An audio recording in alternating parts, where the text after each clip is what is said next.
Today on Locked On Phoenix Suns, hey, they were closer this time. Another loss to the Grizzlies, but a little more competitive. No overtime, no foul outs, but the same result, unfortunately. We'll break it down next.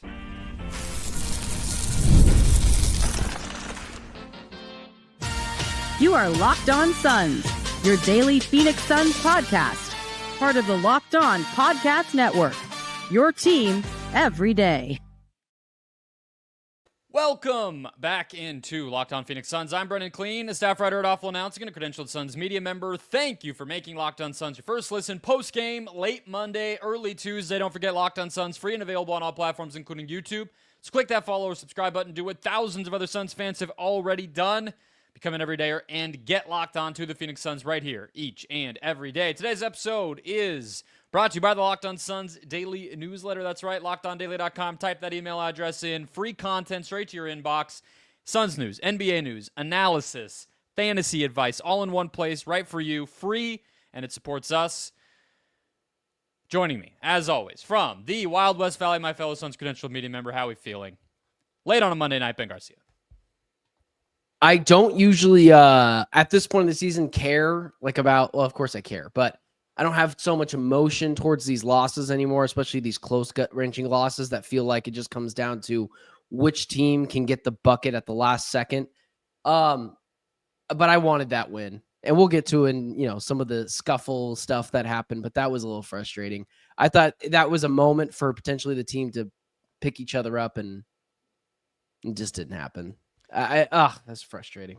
We'll get to the rotation. We'll get to Book's struggles. We'll get to basically why Memphis continues to have the Suns' number. But why don't you kick us off with the moment of the game? Let's get right to some of that chaos that made you want this one, Ben. Yeah, I think for me in this game, normally there's a specific moment, a rebound, a loose ball. I thought that there was a chance in this game for the Suns to rally around, especially the role players around Kevin Durant, and rally around Devin Booker, but even more specifically Kevin Durant. And I think they let those two guys down more exceptionally than they mostly have throughout the rest of the season, because that point where Cam Spencer gets in Kevin Durant's face, I don't even know what was said before that, but he shoots a three. Apparently someone swiped at someone's leg. I didn't see that anywhere. And maybe, you could tell me if you saw that anywhere, but he went after Kevin Durant, but he's jawing at him as he's running away, doing whatever he can to get someone to hold him back. And it was completely soft. And then Desmond Bane, the muscle hamster, looks like if Doug Martin decided to go play basketball, he's on the court getting up in Kevin Durant's grill, which at least I respect a little bit more than what Cam Spencer did. And immediately the Suns come out barking. They go back, they take the lead. Devin Booker shows up. He's able to hit a couple of buckets, but it felt like that was a moment for that team to rally around their guys who they have largely let down for most of the season. They didn't do that, and I felt like if the Suns get this win, again, we're talking about that was a culture win. They rallied around their guys. They went on the road. They blew a big lead to start this game where they were up by nearly 20 points. And instead, we're talking about a loss where guys are getting stuffed at the rim, or Grayson Allen's missing an open three-pointer, or Royce O'Neal's chucking up maybe one too many threes than he probably should have tonight.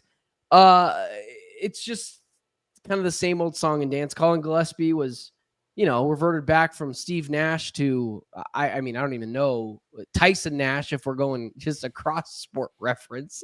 Just went straight into hockey threw mode out tonight. Doug Martin, which is an obscure why not, back from right? 10 years ago. So we're already That's what he looks. That's what Desmond Bane looks like. I literally had to look up when you said that, because I was like, I know that name, but I am not placing who that person is. But you're muscle right. hamster, man. It works. And they do look similar. But yeah, look, I think you're right. I do think that moment galvanized Memphis. I would say that I don't even know if Bane's heart was in it. You could kind of feel that he was like, I gotta go to bat for this freaking dude. I don't even know if he's gonna. What I thought. I don't even know if he's gonna be on our team in 6 months. I gotta go out there and fight KD, who has a foot on me, because this crazy kid had to, get in his face. But yeah, I don't know what I think happened with the leg sweep or whatever, because it was a double tech. after they reviewed for a hostile act. I hate that term. I'm like, can we chill, please? Hostile. Like, people are pulling guns on each other. But what I think happened is there was the closeout. Spencer makes the three. He kind of, points at Katie or whatever as they're going back down the court. And then there's the moment where Cam, I always want to call him Cam Spencer. I don't know why. When Pat Spencer. No, that's Cam Spencer. Wait, what is his name? Which one is his name? That's Cam Spencer. That's Cam Spencer. Cam Spencer. You want to know how I knew that? Because I tweeted Pat Spencer's a softie, and someone goes, I texted it to you, and I think that's what got us both off on the wrong foot. Yeah, Cam Spencer. When he caught up to KD, I think that is where you can kind of see in a lot of the replays, KD almost stumbled, or it looks like that from above, like the head view. And I think what happened right there is that he kind of dragged his feet, and that's what led to it. I mean, I have to believe it happened. The refs have better angles. They were also sitting there watching the play in real time. So, but it is frustrating. It kind of goes into what I was going to go to with my lesson, so I won't tease it too bad, but it's frustrating to see that the Suns on multiple occasions, throw away the New Year's Eve game if you want, because that was just ugly, but these past couple especially, that the Suns have just kind of not really had an answer for those moments. Because I agree with you, KD kind of rolling his eyes and giving them a look come on, that could have been a moment we would be talking about right now in the other direction, but it feels like the Grizzlies, for whatever reason, I know they do this to everybody, but it is a bummer that the Suns just Cam Spencer is going to be the turning point of this game. Come on, that shouldn't be the case. It should be Ja, it should be Bane, whatever. But yeah, I don't know. Well, it's frustrating too because the Grizzlies, I don't think that they've played the Suns this year fully healthy once. Because I think pretty sure even the first time Zach Edey didn't play in that game, and then tonight they're beating up. They're never fully healthy. That's part of the thing. You should. That's beat a good them, point right? too. Yeah, it's a good point too. They haven't been fully healthy at all this year. It's not just tailored towards the Suns, but it just gets frustrating because it's the fake tough guy act that the Grizzlies are rallying around. And I do think that they're full of a lot of fake tough guys. And it's when Suns fans will be like, oh, this is why I need to go get Pat Beverly. I'm like, no, you don't need artificial fake toughness to go after other teams. Just rally around your guy. And I thought Devin Booker did an excellent job of rallying around Kevin Durant for that quick 6-7 minute spurt after that. But outside of that, someone's got to play with some sort of fire. I don't even care. Get a technical foul and scream at someone. Do something. Show us you care. And that was one of the reasons tonight. I wanted to get to this, and I'm happy I found a way to do it. Was Nick Richards tonight. I'm so happy they benched his ass for the last 20 minutes. I understand he's probably a better option than Mason Plumlee, but his effort defensively tonight cannot be tolerated. There was way too many times tonight. His guy is wide open on the perimeter, and I understand it's a guy who hasn't made threes all year long, but it's that same thing that I talked about a year ago a couple weeks ago, where people were like, well, why do these players always go off on the Suns? Well, at some point, you're the common denominator. You're not getting out on guys, and these are still professional basketball players. And I was happy when they sat his ass down because defensively, he was awful. Rebounds-wise, yes. You should get 10 rebounds and a half where there's no Zach Edey and Jaren Jackson Jr. I'm sorry, you just should. So, I'm happy that they showed some sort of, Budenholzer sat someone down and said, yeah, we're not doing that. Defensively, he was awful tonight. And, defensively, the Suns are always awful, but him particularly stuck out more than usual. It was like Tyus Jones level bad. But, yeah, I'm filibustering now.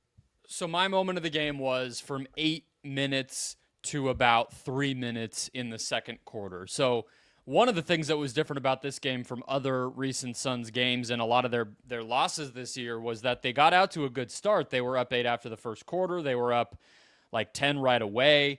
And so early in the second, they were nursing that lead, and Book hit a shot to put them back up 10 at that 8-minute mark.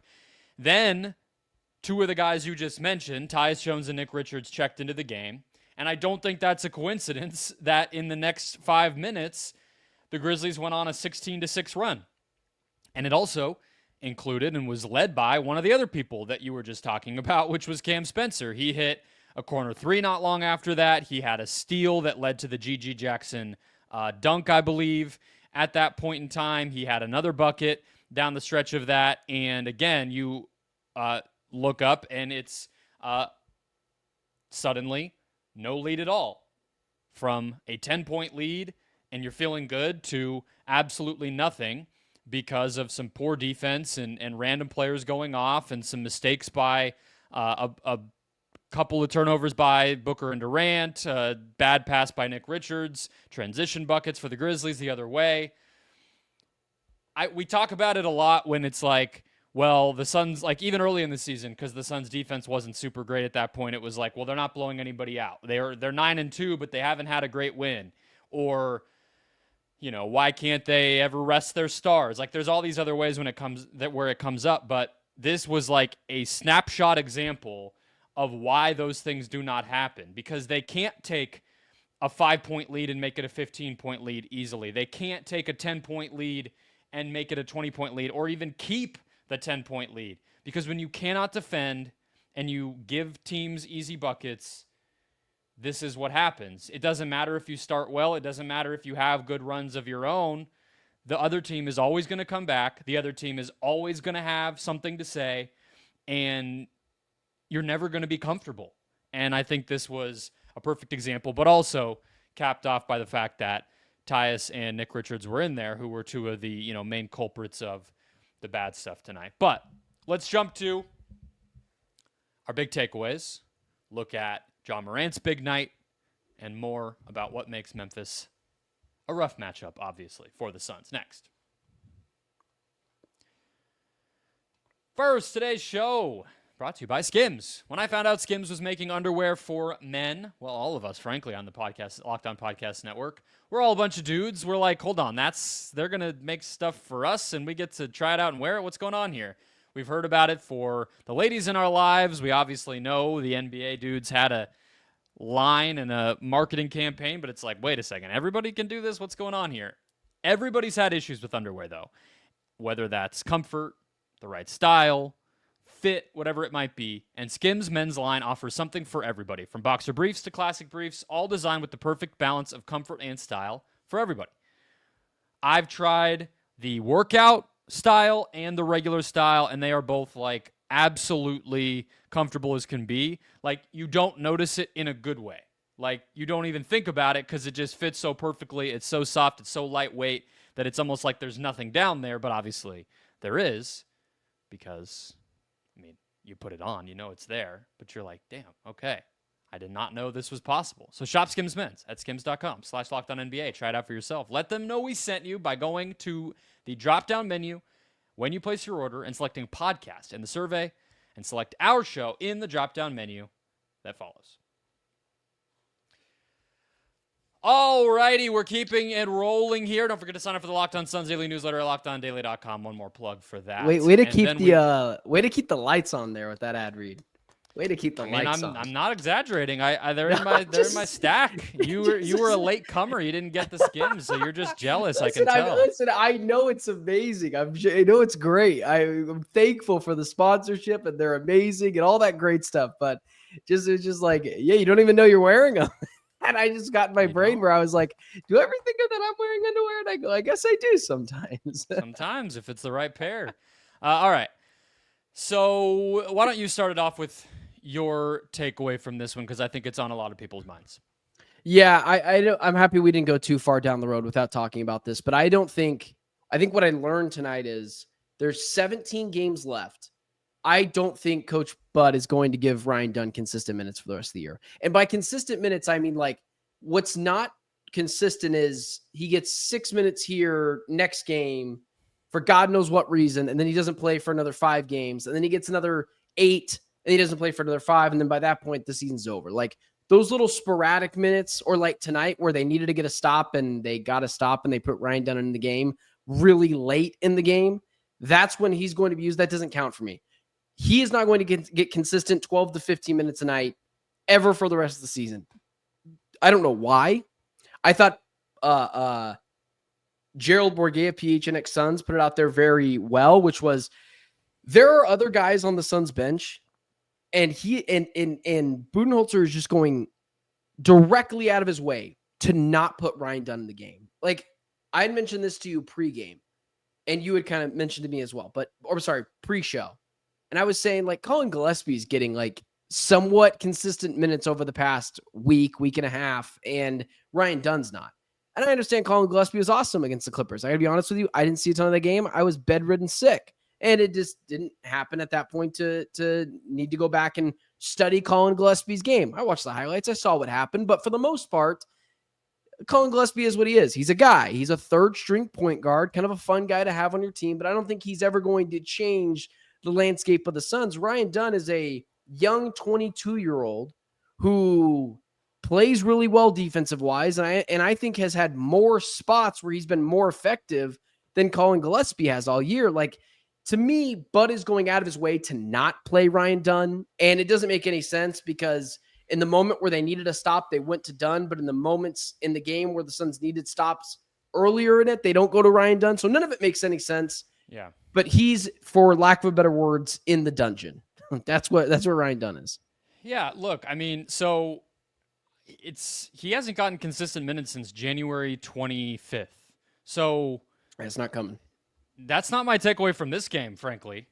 Mm. Right? Like, that's in terms of he's not going to be in the rotation. What I think like this one showed us is that he should be, right? Like, it's not so much that he's not going to be. It's a glaringly obvious reminder or example of the fact that he should be, because John Morant, 29, 12, 9 of 13 from the field, 10 free throws. They're fouling him left and right. Yes, he had a few turnovers of his own, but that's just what's going to happen when you control the ball as much as he does.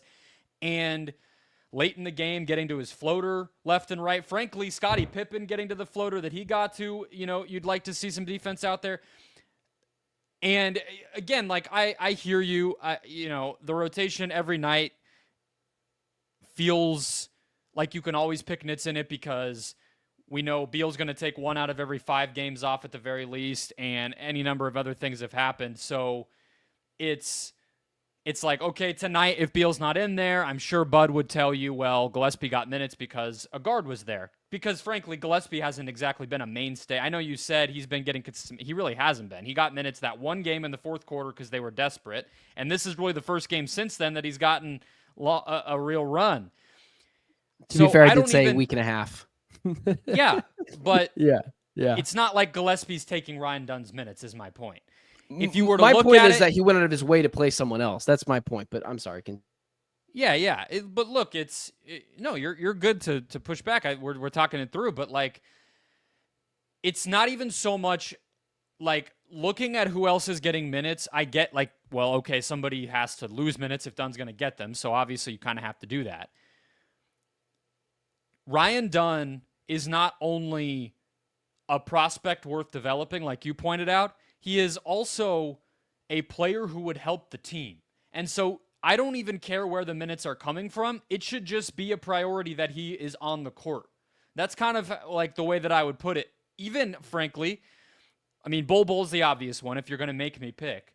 But Kevin Durant and Devin Booker are playing too much. Those are some minutes you could peel back. I understand, like, telling, okay, the best offensive players on the team, let's put the rookie defense first guy out there. Of course, some things are going to be a little bit ugly in those spurts, but that's another place you could pull minutes from, in addition to any of the other examples we've already given. So it's just, it's tough to watch them have to put Durant and Booker down the stretch onto John Morant when there is just another option obviously sitting there, and you just watch Ja close this game out and wonder if he makes one less shot, this is a closer game, right? If one possession, a pass gets tipped, anything, a better contest, whatever it even is, in a 2-point game, like, that matters. And it's like nights like this where it's just such a lost opportunity to not even try it. The one thing that you said that really frustrates me, and I wrote it down over here so I didn't forget it, is we talked about this a week and a half ago, 2 weeks ago, right after the All-Star break. We had said, listen, if someone's going to get minutes, like, can we at least, let's alleviate Devin Booker and Kevin Durant's minutes, or maybe it was directly after the Raptors loss or whatever, but we were like, what do we want to see for the rest of the season? Alleviate those guys' minutes, because this team, whether they make the play in or not, which I still think is up in the air after the Mavs won tonight and beat the Spurs with 8 dudes, like, it just gets frustrating to me that you and I see this, but Bud doesn't. Like, Bud recently is coaching like a guy who is almost like trying to get fired. None of it makes any sense, some of the things he's doing. Now, in his defense, this roster's not very good, but throw Ryan Dunn out there. If all those things aren't true, let's say he's an average defender, got a bad shot. Like, let's say his best thing defending, he's not great at right now. The Suns, a team needs youth and athleticism and lengthiness and to get bigger. Like, at the bare minimum, just throw him out there because he fits the role. Like, that's one of the other things I was going to say is there's been moments, and I think even in this game, you could make a case that with how much Huff was burning them as a stretch 5, that you should have just tried going small. And there's been some games, I can't remember all the recent games off the top of my head, but I know for a fact that there's been games lately where they've had to go small. And, I mean, even against Dallas yesterday, that team didn't even have a center, right? And even when they're going small, they don't even try Ryan Dunn. And he was like part of why I got so excited early in the season when he was getting minutes is I was like, well, that's a perfect chess piece to throw out there in some lineups where Kevin Durant is playing center, because you can have a little bit more overall size. That way, when you're switching or you're trying to scramble around on defense without that traditional center on the court, you're just a little more versatile. And they're not even putting him out there in those moments. They're having it be, like, I think at one point on Sunday, I know it was the Mavs and they sucked, but it was like, Booker, Beal, Tyus, Durant, and like Royce, like so tiny. They don't even put Dunn out there for that reason. So yeah, it's frustrating. My quick takeaway here, my lesson from this one is, I know it can feel like it doesn't matter when, sometimes, like, how consequential is it really to, get rid of these second round picks or, not really have continuity and chemistry season to season, or let Bol be a DNP for the first 50 games of the season, or send Oso to the G League, or trade Toumani Camara away, or whatever other of these examples you could look at. The Grizzlies are why that stuff matters. Because on a random night, when Jaren Jackson's not playing and Jalen Wells comes back down to earth, suddenly you have Lamar Stevens, Marvin Bagley, Scottie Pippen, Cam Spencer all making plays, all looking like Grizzlies players, not missing a beat. And the sense of like culture and competitiveness and all those things we talk about the Suns not having, Memphis has that. And that's why they're able to beat a team with Devin Booker and Kevin Durant. I know that hasn't been exactly hard to do this year, but not only did they beat them, they did it with guys whose names we're never going to think about again. The Suns could dream of having the type of night Cam Spencer had from some random bench player. Like, if tonight's Cam Spencer game had happened for a Suns role player this season, we'd still be talking about it. You know what I mean? And they can't even get that from Grayson Allen consistently. And he's supposed to be that.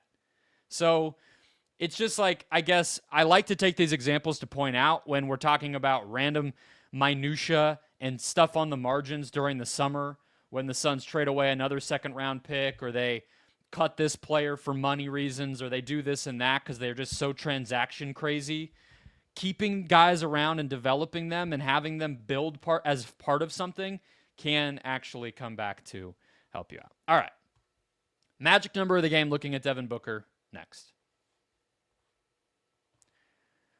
First, today's show is brought to you by Wayfair. Your home should reflect your style. And with Wayfair, it's easier than ever to make that happen. Whether you're looking for a simple refresh or tackling a big home project, Wayfair has everything you need all in one place. Wayfair's huge selection makes it easy to find the perfect piece, no matter your space or budget. From cozy furniture and stylish decor to kitchen essentials and outdoor must-haves, Wayfair has it all, and at prices that fit your budget. I've told you before, I truly appreciated Wayfair coming in clutch when we had a very strangely sized apartment for about 2 years during COVID. We were obviously there a lot, and it was like this one corner of the house. There was nothing that was going to go in it. We had a really tiny little living room. We had a couch that was a little too big. We needed something to go in that one corner, and Wayfair came in clutch. They had a nice little like armchair, comfy, soft, the right color, $50 straight up. And we had it for years. We got rid of it because it just didn't fit where the next place we lived, but it was still in perfect shape multiple years later, all for just that low price. Head over to wayfair.com. Find something that's just your style today. That's Wayfair. WAYFAIR.com. Wayfair. Every style, every home. All right, Ben, let's get to the closeout here. I think we can just harp on this one for a while and have this be it, because the last kind of component of this game that we haven't hit on, Kevin Durant matched his number in points with 35. He had 5 rebounds, 5 assists. He did miss that last 3. I'm not going to hold that against him. He did every single thing I think he would have wanted, including making 7 threes of his own before that one. But it was Devin Booker who struggled in this game. 26 points, but took him 21 shots to get there. He was only 9 of 21 from the field. And the number that I want to point to more than any is 5 turnovers. 5 turnovers to just 6 assists.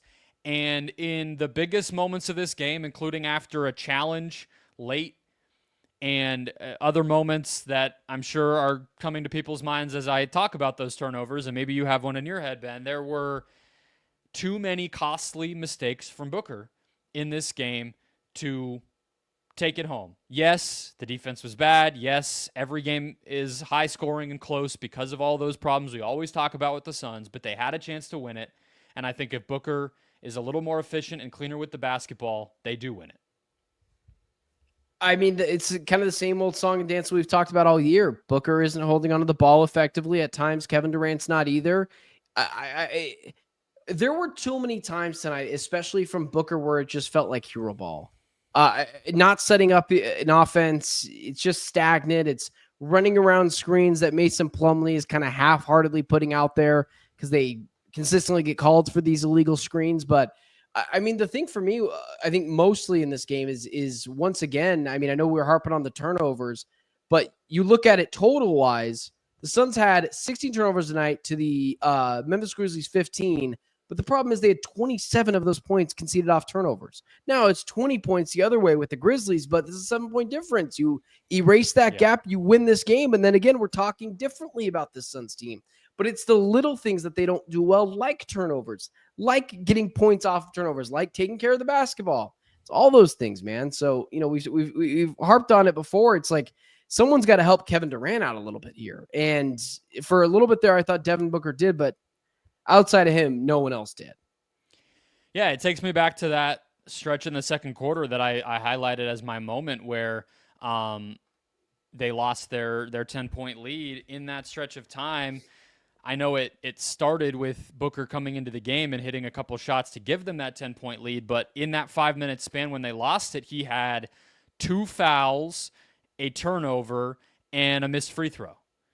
You know, it's like that stuff just adds up, and you can blame, like I did, you can blame it on Tyus and Nick Richards coming in, and I'm like, okay, I'm sure there's elements of how that affected it, but, you know, that stuff from your best players, when you're putting so much on their shoulders, it's going to come back to bite you. It's one of those things, like, we do talk about it every night, and then I almost end up feeling guilty to even blame it on Booker or Durant, frankly. Like, either one of them. Anytime I end up finding myself criticizing those guys, I do know that it sounds ridiculous because all the other stuff is so ugly that it's like, but, you know, on a night like this, you can't really avoid it. 9 of 21, almost as many turnovers as assists. It was an ugly game from Book, and I think we've seen this with Memphis. They just have a lot of types of guys that they can throw at him, and you know, they did that. Lamar Stevens and Jalen Wells and Desmond Bain, a lot of different bodies and dudes that are physical and athletic and big.